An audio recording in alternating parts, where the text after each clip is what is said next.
Queridos pastores, muy buenos días, que el Señor los bendiga. Doy gracias al Señor de poder, a través de este medio, compartir con ustedes un pequeño devocional que espero que sea de motivo de grandes bendiciones para sus vidas. Este devocional lo voy a basar en el Evangelio según San Juan, capítulo 15, del versículo 1 al 6, que dice así: Yo soy la vid verdadera y mi Padre es el labrador. Todo pámpano que en mí no lleve fruto, lo quitará, y todo aquel que lleva fruto lo limpiará, para que lleve más fruto. Ya vosotros estáis limpios por la palabra que os he hablado. Permaneced en mí, y yo en vosotros. Como el pámpano no puede llevar fruto por sí mismo, si no permanece en la vid, así tampoco vosotros, si no permanecéis en mí. Yo soy la vid, vosotros los pámpanos. El que permanece en mí y yo en él, éste lleva mucho fruto, porque separados de mí nada podéis hacer. Y el que en mí no permanece será echado fuera como pámpano y se secará, y los recogen y lo echan en el fuego y arden. La verdad que cuando uno lee los evangelios que narran la historia de Jesús, Mateo, Marcos, Lucas y Juan, se da cuenta en una simple lectura, y quizá usted lo sabe y lo tiene muy claro, que Jesús, habitualmente sus profundas enseñanzas y principios muchas veces lo entregaba en un lenguaje figurado.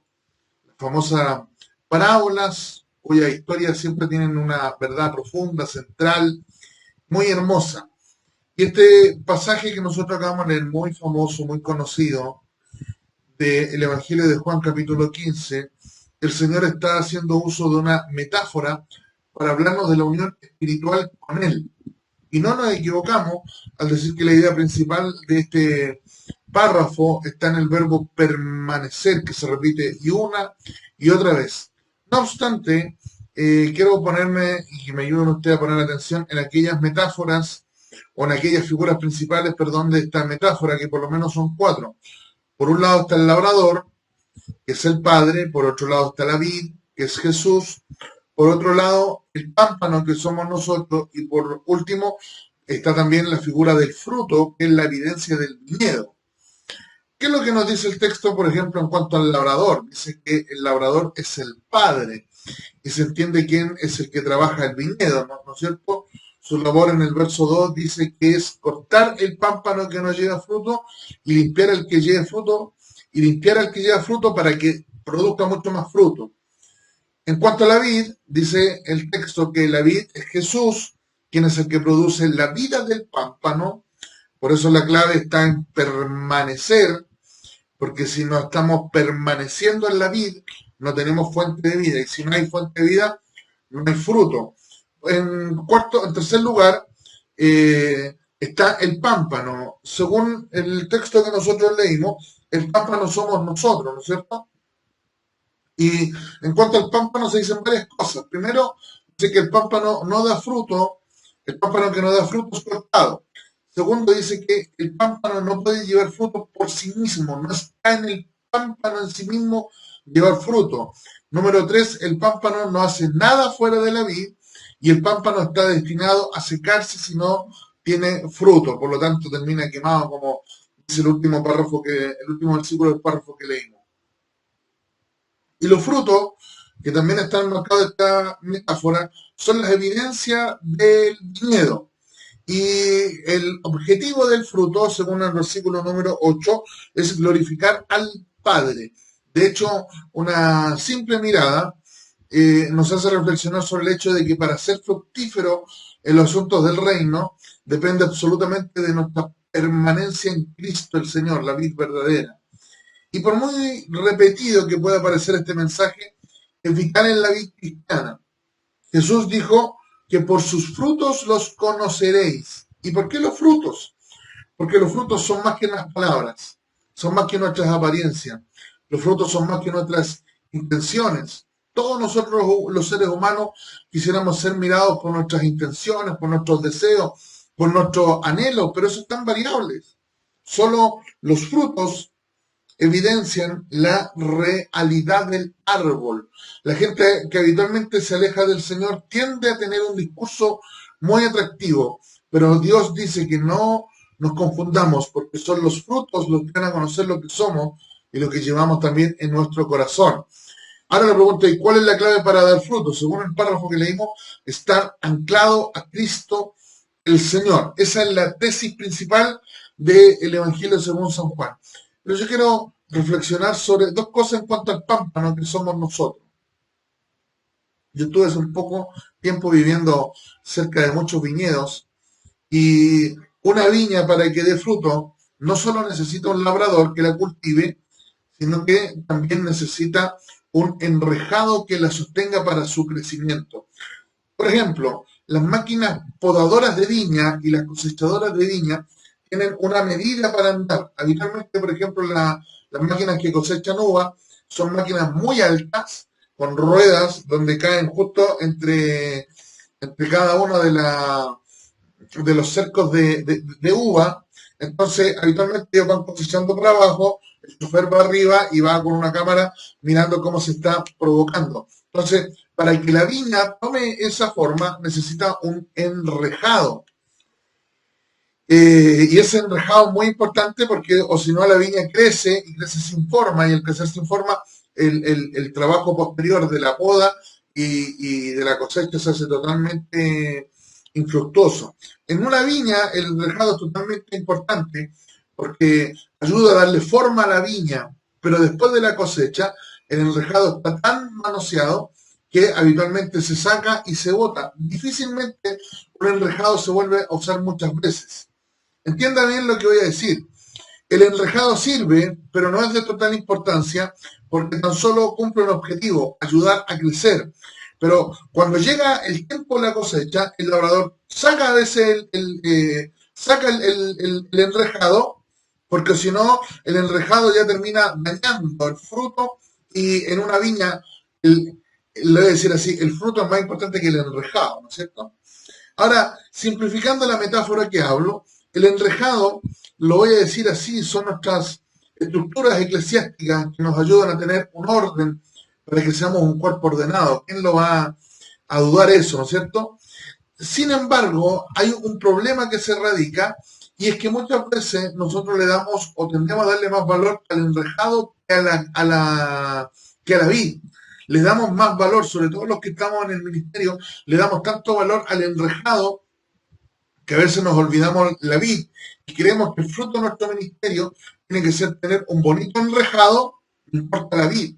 Entonces tenemos en nuestras iglesias, disculpa que lo voy a decir de esta manera, pero en la iglesia a veces tenemos muchos hermanos que son expertos en enrejado, que son amantes del enrejado, pero que desconocen absolutamente la vid. Entonces sus frutos tienen que ver con el hecho del manejo de enrejado, de que conocen la estructura, conocen todo lo que significa ser un hermano metodista pentecostal, cómo parte un culto desde el inicio hasta el final, y qué es lo que se hace, cómo se rellena cuando los hermanos no parten una alabanza. Pero a veces todo eso tiene un costo, y el costo es que desconocemos la vid, ignoramos la vid verdadera, ignoramos la esencia misma del Evangelio y confundimos, creemos que el Evangelio tiene que ver con el enrejado, que el Evangelio tiene que ver con forma, con estructura, y no tiene que ver con el Evangelio, con Cristo el Señor. Déjeme graficárselo de esta manera. Usted puede estar en el lugar correcto adorando a un Dios incorrecto.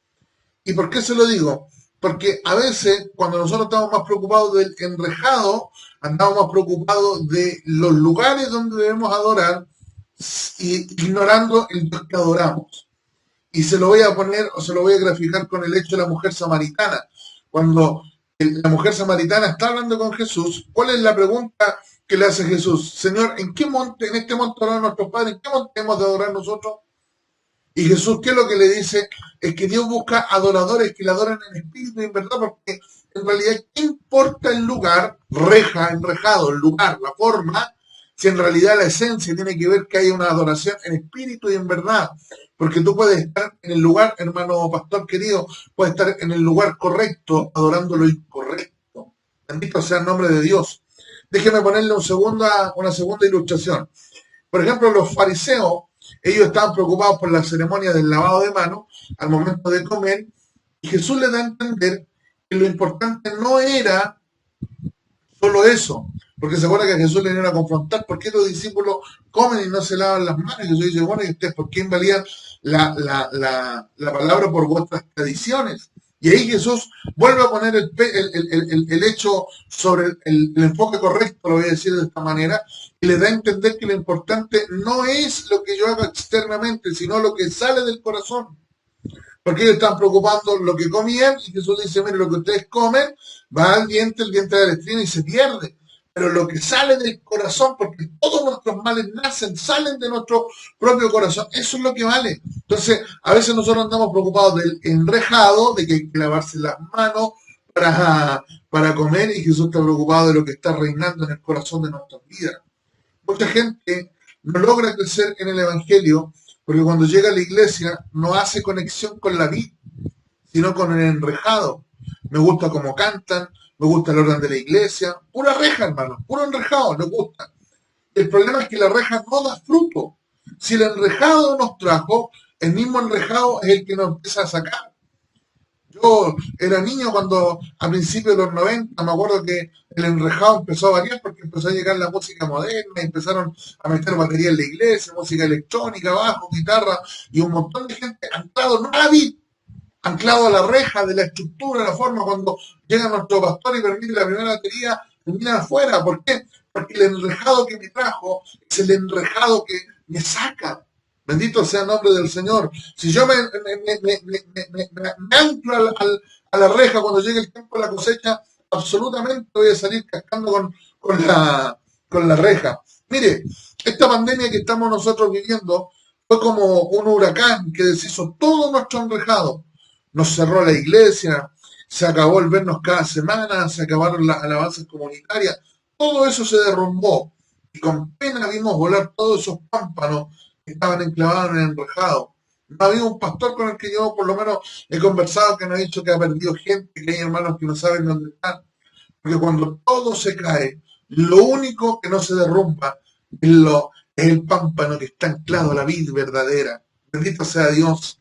Ese es el segundo aspecto que quiero hablar.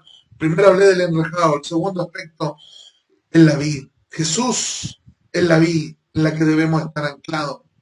¿Y sabe por qué muchas veces la gente desecha la vid y se ancla al enrejado? Porque el enrejado no es exigente, pero la vid sí lo es. En el enrejado usted puede opinar de todo.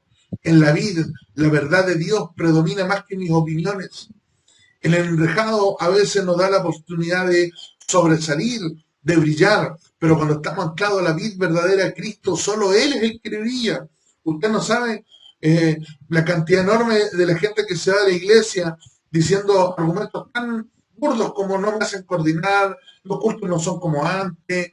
Habitualmente la gente que está anclada a la forma, a la estructura, cae en ese error, pero un verdadero discípulo del Señor, como dijo Pablo, no me propongo saber ninguna otra cosa, sino a Cristo y a este crucificado.